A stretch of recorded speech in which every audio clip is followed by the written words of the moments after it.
How are you this afternoon? Alrighty then. This rubber-faced king of comedy pretty well defined silly, slapstick humor in the 90s, with movies like Dumb and Dumber and Liar Liar becoming instant classics.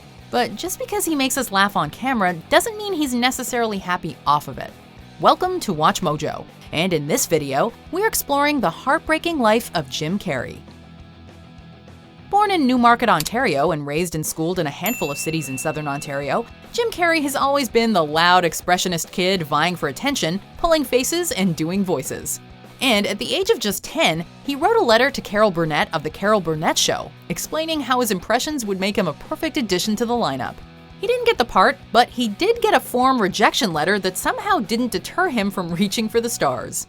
I'm just making a conscious choice to perceive challenges as something beneficial so that I can deal with them in the most productive way. Any spare time he had on his hands would be used to work on his act. Unfortunately for Jim, there were severe financial setbacks early on in his comedy career.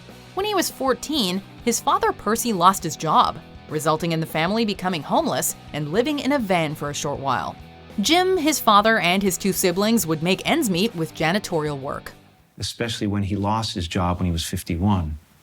That really broke him. Jim's father was keen to support his career, driving him around to gigs as he attempted to make a name for himself. But his mother and father struggled to support him financially.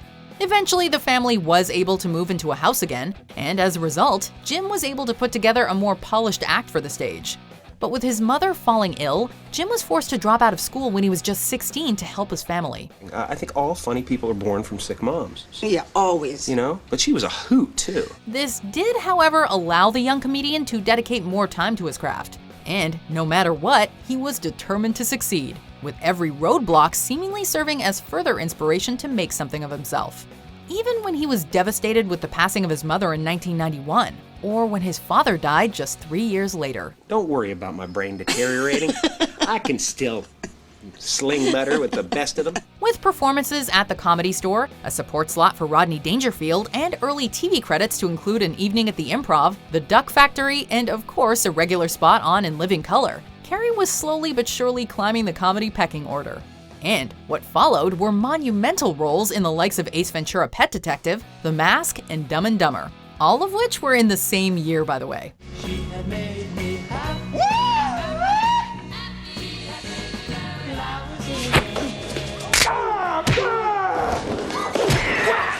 But during his rise to fame, Carrey found himself in the press numerous times for a different reason: his love life. In 1987, he married actress Melissa Womer, but they divorced in 1995. Jim also married Dumb and Dumber co-star Lauren Holly, although that marriage lasted less than a year. He was also briefly engaged to Renee Zellweger, and in 2005 met model and actress Jenny McCarthy, whom he dated until 2010. In fact, it was his relationship with McCarthy, a huge supporter of the anti-vaxxer movement, that saw Carrey back the same movement and receive heavy criticism in the press.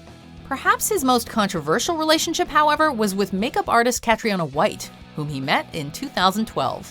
Their on and off relationship was very much tied to their bond over depression, something Jim has spoken out about in great depth. I've read a couple of places where you said you've struggled with depression from time to time. I was on Prozac for a long time.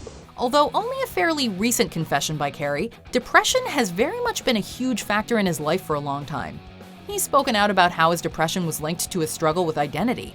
In fact, during his time filming Man on the Moon in 1999, Carrey immersed himself in method acting and became former comedian Andy Kaufman, who he was portraying. There was even a documentary entitled Jim and Andy: The Great Beyond that explored the severity of Jim's characterization and ultimately the devastating effects it had on his own struggle with depression.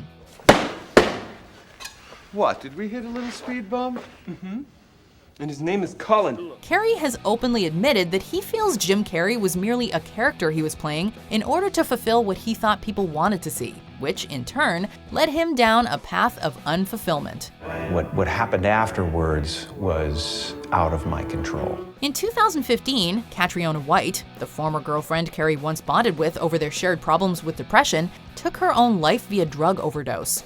And a note found after her death but written years prior cited some of Jim's actions, including mental abuse and supplying drugs, that her family viewed as likely contributing factors as to why she took her own life.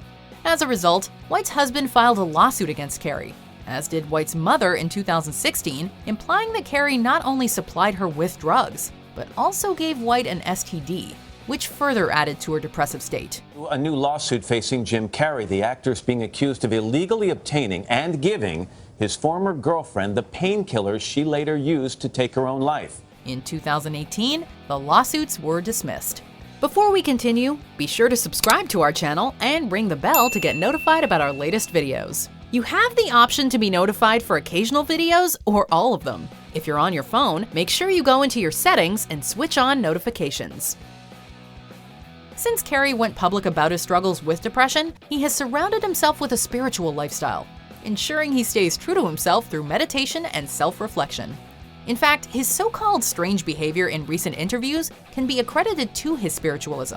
Basically, he no longer cares about playing the person everyone wants to see. He is much happier in his own skin, doing what he wants. Don't get me wrong, Jim Carrey is a great character, and I was lucky to get the part.